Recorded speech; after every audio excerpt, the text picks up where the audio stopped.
La política no es una serie de Netflix. Lo hemos escuchado esta semana hasta la extenuación a políticos y periodistas aplicado al caso del vicepresidente Pablo Iglesias, que ha decidido dejar el gobierno para acudir en rescate de su partido a las elecciones madrileñas. Y lo primero que tenemos que decir es que evidentemente no es una serie de Netflix porque es una serie de HBO. Lo paradójico de esta negación de lo patente es que se aplica a un caso que efectivamente tal cual parece inspirado por la ficción, y esto revela en realidad lo inesperado y el desconcierto que ha causado esta solución. Si fuéramos un consultor de negocios o un coach de emprendedores, alguna de estas dos versiones del clásico buhonero que ha cambiado el carromato y el megáfono por el tutorial de YouTube y el micrófono de diadema, tendríamos que decir que lo que ha hecho el vicepresidente Pablo Iglesias es pensar fuera de la caja, que es la expresión anglosajona que se usa para el pensamiento no convencional, que no es más que buscar una solución a un problema más allá del catálogo de las aparentemente disponibles. En este caso, actuando casi como un showrunner y inspirándose en Barón Noir y en el protagonista, el socialista Philippe Ridbaer, un muñidor que se caracteriza por enfrentar situaciones desde una condición de debilidad política,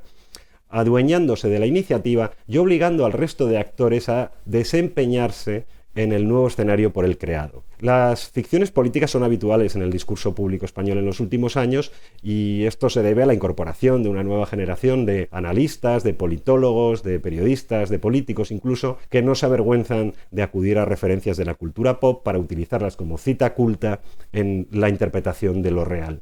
Repasemos algunas de estas ficciones. El ala oeste de la Casa Blanca es claramente la fundadora de todas estas devociones y ha sido sistemáticamente acusada de idealismo, a pesar de que el presidente Jed Bartlet y sus dos mandatos, si algo ilustra bien, es las impotencias y los límites de la acción política. Casi se diría que es premonitorio del limitado éxito de la administración de Barack Obama, que por otra parte ha sido uno de los más inteligentes y carismáticos presidentes norteamericanos de las últimas décadas. Esta acusación a las ficciones de Aaron Sorkin es muy común, le persigue siempre y tiene que ver con una voluntad edificante de imaginarnos un poco mejores, mirando un poco más allá.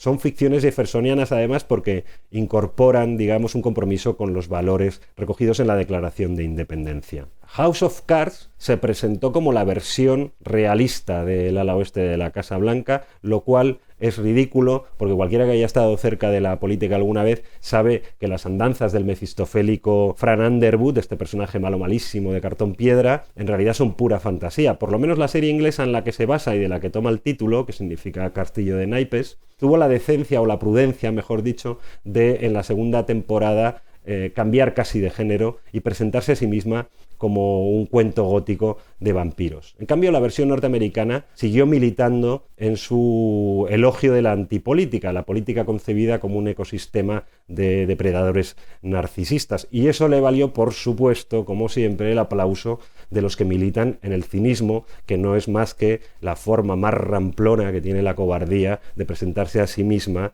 como inteligencia. Borgen, la serie danesa, quería ser la aurea mediocritas, es decir, el punto medio de la virtud aristotélica, a medio camino entre, digamos, la supuesta ingenuidad del ala oeste de la Casa Blanca y la depravación absoluta de House of Cards, pero no se salvó de estar empapada de ese moderantismo conservador, esa mantecosidad del protestantismo danés. Hay que recordar que Dinamarca, si por algo es famosa, es por unas galletitas de mantequilla. Barón Noir es el prodigio, porque consigue emanciparse de casi todas las tentaciones en las que incurren sus predecesoras y presentar un relato muy crudo y muy realista de la política francesa sin caer en el cinismo. Su protagonista, Philippe Ridbaer, casi diríamos que es un compendio de todas las audacias, la inteligencia, la vocación política, también las malas artes y también las derrotas que haya sido capaz de producir alguna vez el Partido Socialista francés. Y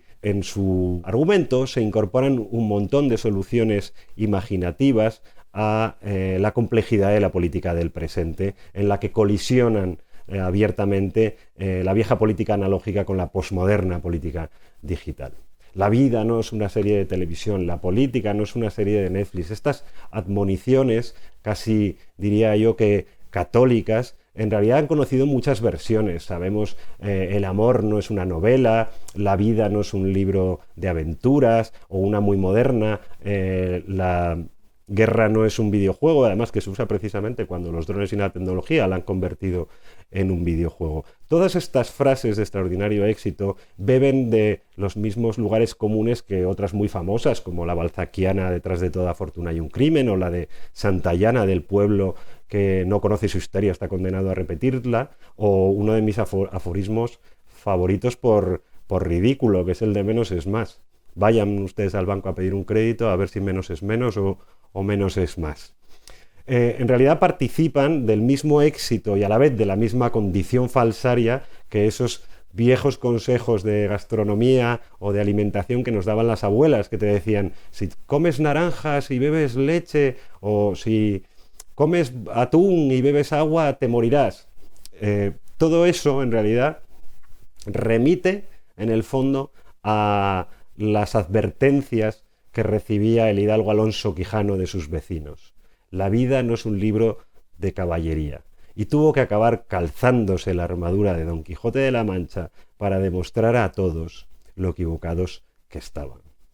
Y por cierto, como postdata, ninguna de las ficciones aquí citadas les ayudarán a entender lo que ha pasado en Murcia con el Partido Socialista y Ciudadanos. La única ficción que les resultará útil para comprender esto es, claro, Vota Juan.